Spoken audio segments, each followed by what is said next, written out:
नमस्कार, मैं हूं जगदीश और आप देख रहे हैं एचआर मॉर्निंग बुलेटिन। शक संवत 1947 विक्रम संवत 2082 आज चैत्र मास के शुक्ल पक्ष की तृतीया तिथि है। सबसे पहले आज की सुर्खियां, चलिए शुरू करते हैं। दिन भर तेजी के बाद अचानक टूटे दाम, सोना 1500 सस्ता तो चांदी 8100 लुढ़की। क्यों आई यह बड़ी गिरावट, जानेंगे विस्तार से। सोना और चांदी की कीमतों में अचानक बड़ी गिरावट दर्ज की गई। दिन भर की तेजी के बाद सोना 1500 और चांदी 8100 तक सस्ती हो गई। एक्सपर्ट्स ने इस गिरावट की कई वजहें बताई हैं। All India Boolean and jewellers association के अध्यक्ष योगेश सिंघल का कहना है कि इस गिरावट के पीछे एक दो नहीं बल्कि कई ग्लोबल संकेत छिपे हैं, जिसमें मिडल ईस्ट, अमेरिका के अलावा पोलैंड जैसे देश भी शामिल हैं। हरियाणा में फिर बदला मौसम, बारिश के बाद कई जिले में छाई धुंध, यातायात और ट्रेनें हुई प्रभावित। सिरसा जिले में बारिश के बाद लगातार दूसरे दिन घनी धुंध छाई रही, जिससे दृश्यता मात्र 15 मीटर रह गई। सड़कों पर यातायात और रेल सेवाएं बुरी तरह प्रभावित हुईं, जिससे यात्रियों को परेशानी हुई। मौसम विभाग के अनुसार शनिवार को अधिकतम तापमान 26.4 डिग्री सेल्सियस और न्यूनतम तापमान 14.1 डिग्री सेल्सियस दर्ज किया गया था।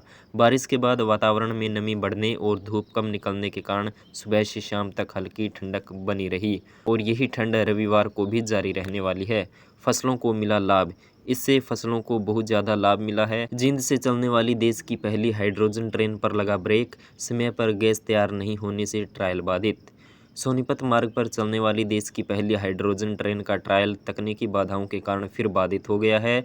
जींद जंक्शन पर हाइड्रोजन प्लांट में गैस उत्पादन में समस्या आ रही है। हरियाणा में पटवारियों और कानूनगों को मिलेंगे स्मार्ट टैबलेट, राजस्व सेवाएं होंगी डिजिटल। हरियाणा सरकार ने पटवारियों और कानूनगों को 4156 स्मार्ट टैबलेट देने की मंजूरी दी है। यह कदम राजस्व सेवाओं के डिजिटलीकरण को बढ़ावा देगा, जिससे ग्रामीण और कृषि क्षेत्रों में पारदर्शिता और दक्षता बढ़ेगी। जापानीज कंपनी हरियाणा में करेगी 4000 करोड़ का निवेश, बैटरी यूनिट लगाएगी टीडीके। सीएम नायाब से मिला प्रतिनिधिमंडल। जापानी कंपनी टीडीके ने हरियाणा में 4000 करोड़ रुपए में निवेश का प्रस्ताव दिया है। कंपनी राज्य में battery energy storage system unit स्थापना करना चाहती है। मुख्यमंत्री नायब सिंह सैनी ने बताया कि प्रधानमंत्री नरेंद्र मोदी के आह्वान पर प्रदेश में ईज ऑफ डूइंग बिजनेस को और प्रभावी बनाने की दिशा में महत्वपूर्ण कदम उठाए गए हैं। इससे निवेश को बढ़ावा मिला है। राज्य सरकार द्वारा शुरू की गई नई पहल के तहत उद्योग जगत के साथ निरंतर संवाद स्थापित किया जा रहा है। हरियाणा में महिला दिवस पर सम्मान से वंचित बेटियों को नवरात्र में मिलेगा पुरस्कार, सीएमओ जल्द करेगा समय का ऐलान। हरियाणा में अंतर्राष्ट्रीय महिला दिवस पर सम्मानित होने से वंचित रही बेटियों को अब नवरात्र में पुरस्कार मिलने की उम्मीद है। सिरसा में आयोजित होने वाला राज्य स्तरीय सम्मान समारोह स्थगित कर दिया गया था, जिसके कारण अब सीएमओ ने अपनी हेडलाइन जारी की है। हरियाणा के किसान अब केन्या और तंजानिया में करेंगे खेती, अफ्रीका से बढ़ेगा सहयोग। हरियाणा के किसानों को जल्द ही केन्या और तंजानिया में खेती के अवसर मिलेंगे। प्रदेश सरकार युगांडा, इथियोपिया और रवांडा में बिजली उत्पादन व बुनियादी ढांचे के विकास में सहयोग करेगी। नई दिल्ली में शनिवार को भारत इलेक्ट्रिसिटी समिट में अफ्रीकी देशों के प्रतिनिधियों संग बैठक में ऊर्जा, व्यापार और कृषि क्षेत्र में सहयोग बढ़ाने सहित कई योजनाओं पर सहमति बनी है। मुख्यमंत्री नायब सिंह सैनी ने कहा कि औद्योगिक और आर्थिक क्षेत्र के साथ ही कृषि, पशुपालन, डेयरी, बागवानी में दोनों मिलकर परस्पर आपसी सहयोग से एक दूसरे का अनुभव और विशेषज्ञता साझा करते हुए विकास में रफ्तार पकड़ेंगे। गुरुग्राम के स्कूलों को बम से उड़ाने की धमकी का बांग्लादेश कनेक्शन, 300 फर्जी ईमेल आईडी बेचने वाला गिरफ्तार। गुरुग्राम के स्कूलों को बम से उड़ाने की धमकी मामले में साइबर पुलिस ने सौरभ विश्वास को अहमदाबाद से गिरफ्तार किया है। उसने बांग्लादेशी मामुनूर रशीद के लिए 300 फर्जी जीमेल आईडी बनाई और बदले में 250 USDT crypto currency the. In ID का इस्तेमाल देश भर के स्कूलों को धमकी भरे मेल भेजने में हुआ।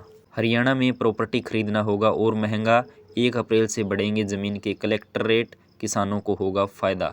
हरियाणा में 1 अप्रैल से जमीन के कलेक्टर रेट बढ़ाने की तैयारी है। 143 तहसीलों में नए सिरे से निर्धारण के प्रस्ताव बन रहे हैं। सोनीपत, गुरुग्राम, झज्जर और फरीदाबाद में सर्वाधिक बढ़ोतरी संभव है। हरियाणा राज्यसभा चुनाव पर अब नया विवाद, मंत्रियों विधायकों को मतगणना एजेंट बनाने पर आपत्ति, इलेक्शन कमीशन को लिखा पत्र। हरियाणा राज्यसभा चुनाव में मतगणना एजेंटों की नियुक्ति पर नया विवाद खड़ा हो गया है। आरोप है कि मंत्रियों और विधायकों को एजेंट बनाया गया, जो चुनाव आयोग के 2014 के निर्देशों का उल्लंघन है। छात्रों के कौशल विकास के लिए हरियाणा सरकार की नई पहल, अब नज़दीकी ITI में मिलेगा प्रशिक्षण। हरियाणा सरकार छात्रों के कौशल विकास के लिए एक नई पहल कर रही है।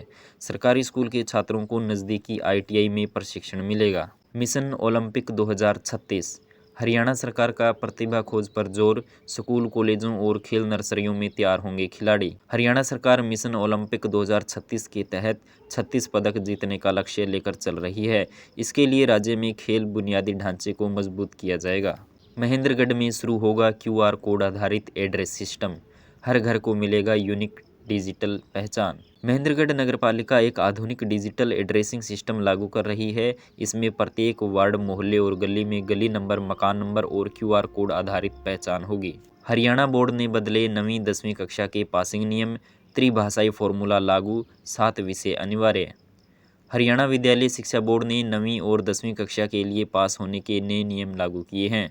अब त्रिभाषाई फॉर्मूला के तहत छात्रों को 7 विषय पढ़ने होंगे और परिणाम बेस्ट 6 के आधार पर बनेगा। गैस संकट से रोहतक का स्टील उद्योग ठप, बढ़ती लागत और घटते ऑर्डर से MSME पर गहरा संकट, श्रमिक पलायन को मजबूर। रोहतक में कमर्शियल LPG सिलेंडर की आपूर्ति बाधित होने से स्टील उद्योग गहरे संकट में है।